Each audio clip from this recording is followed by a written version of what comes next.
విశాఖ జిల్లా దువ్వాడ సెజ్లో మంటలు ఇంకా అదుపులోకి రాలేదు. 22 గంటలకు పైగా మంటలు చెలరేగుతూనే ఉన్నాయి.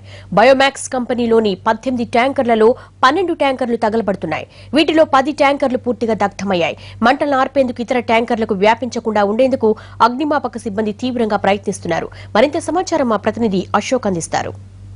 బయోమాక్స్ కంపెనీలో అగ్నికీలలో ఇంకా అదుపులోకి రాలేదు. దాదాపుగా 20 గంటలు అయినప్పటికీ కూడా అగ్ని ప్రమాదం సంబంధించి ఇప్పటివరకు కూడా మంటలు అదుపులోకి రాని పరిస్థితి. దాదాపు 18 ట్యాంకుల్లో ఒక 6 ట్యాంకులను సేవ్ చేసినప్పటికీ కూడా మొత్తం 10 ట్యాంకులు పూర్తిగా కాలిపోయిన పరిస్థితి. మరో 2 ట్యాంకుల్లో విపరీతమైన ప్రెజర్ ఉంటుందో ఆ ప్రెజర్ని తగ్గించేందుకు ఈ ఫోమ్ను అయితే నింపుతున్నారు. ప్రత్యేకంగా చూడొచ్చు మనం ఈ ట్యాంకులు ఏదైతే ఉన్నాయో ట్యాంకులు బ్యాక్ సైడ్ ఉన్నామో ఓవైపు తగలబడుతున్న ట్యాంకులు ఉన్నాయి, మరోవైపు ఈ ట్యాంకులను కూల్ చేసే ప్రక్రియలో భాగంగా ఈ ఫోమ్ ను నింపుతున్నారు. ప్రత్యేకంగా దీనికి సంబంధించి సిఐఎస్ఎఫ్ సిబ్బంది అంటే ఈ కెమికల్ ఫైర్లకు సంబంధించి వాటిని ఇలాంటి వాటిలో నిపుణులైన వీళ్ళందరూ కూడా ఇక్కడ ఈ ఫైర్ యాక్సిడెంట్లు ఏవైతే ఉన్నాయో ఇలాంటివన్నీ అరికట్టడంలో వీళ్ళు చాలా చాకచక్యంగా వ్యవహరిస్తుంటారు. వీళ్ళందరూ కూడా ఈ ఫోమ్ ను నింపే ప్రక్రియలో భాగంగా ఈ ట్యాంకులన్నిటికీ కూడా ఈ ప్రెజర్ తగ్గించే ప్రక్రియలో ఈ ఫోమ్ నింపుతున్నారు. మనం చూడొచ్చు. అయితే ఇక్కడ కొంతమంది ఉన్నారు సిబ్బంది, వారిని కూడా అడిగి తెలుసుకుందాం. ఇక్కడ మీరు చేసే ప్రక్రియ ఏంటంటే ఇట్లా ఈ ఫోమ్ నింపుతున్నారు కదా, ఈ ఎంత కంట్రోల్ చేస్తుంది? ఆయిల్ ఫైర్కి ఆయిల్ ఉంటే ఫామ్ నింపితే బ్లాక్ అంటే చేసుకుంటానండి, అంతే, ఇంకేం చెప్పాలా. అప్పుడు అక్కడ ఫైర్ అవుతుంది కదా, అంటే దీంట్లో ఆల్రెడీ ప్రెషర్ ఎక్కువ ఉంది.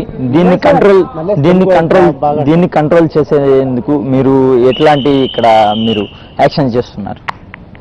యాక్షన్ అంటే మనం ఫైర్ టర్న్ చేసి ప్రెషర్ చేసి వాటర్లో ఫామ్ సొల్యూషన్ కలిపి దీనికి బ్లాక్ యాంటీ చేస్తానండి, అంతే. బ్లాక్ యాంటీలో ఆరిపోతుంది అగ్గి.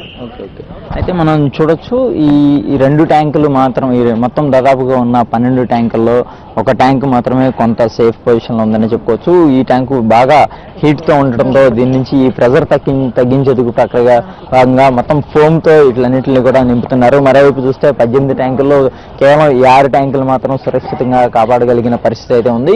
ఈ మంటలు దీనికి వ్యాపించకుండా మొత్తం ఫైర్ సిబ్బంది పూర్తి స్థాయిలో అలర్ట్ అయ్యారు. దాదాపుగా నిన్న నుంచి కూడా 20 గంటలుగా కూడా ఈ ప్రక్రియ కొనసాగుతుంది. అగ్నికీలలను అదుపు చేసే ప్రక్రియ సాగుతుంది. అయితే ప్రధానంగా ఏదైతే ఈ అగ్నికీలలు ఉన్నాయో దాంట్లో ఉన్న లిక్విడ్ మొత్తం అగ్నికి ఆగుతైతే తప్ప మేము ఈ మంటలను అదుపు చేసే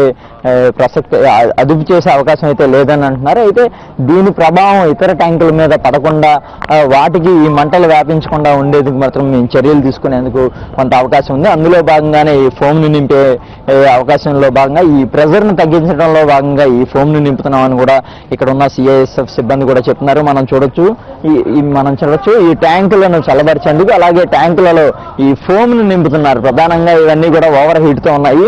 అవన్నీ కూడా ఈ ముందస్తుగా వాటిలన్నింటినీ కూల్ చేసేందుకు ఈ ఏర్పాట్లు చేస్తున్నారు.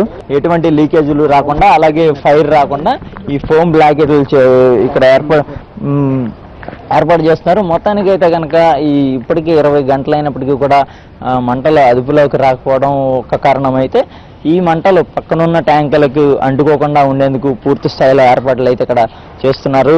ఈ అట్టి పరిస్థితుల్లోనూ అగ్నికీలలను ఈ సాయంత్రానికల్లా అదుపు చేసేందుకు మాత్రం ఇక్కడ ఏర్పాట్లు అయితే జరుగుతున్నాయి. అగ్నిమాపక సిబ్బంది తీవ్రంగా శ్రమిస్తున్న పరిస్థితి ఇక్కడ కనబడుతుంది. ఇది కుటుంబ రాజ్య పరిస్థితి. కెమెరా పర్సన్ శివతో అశోక్, NTV, విశాఖ.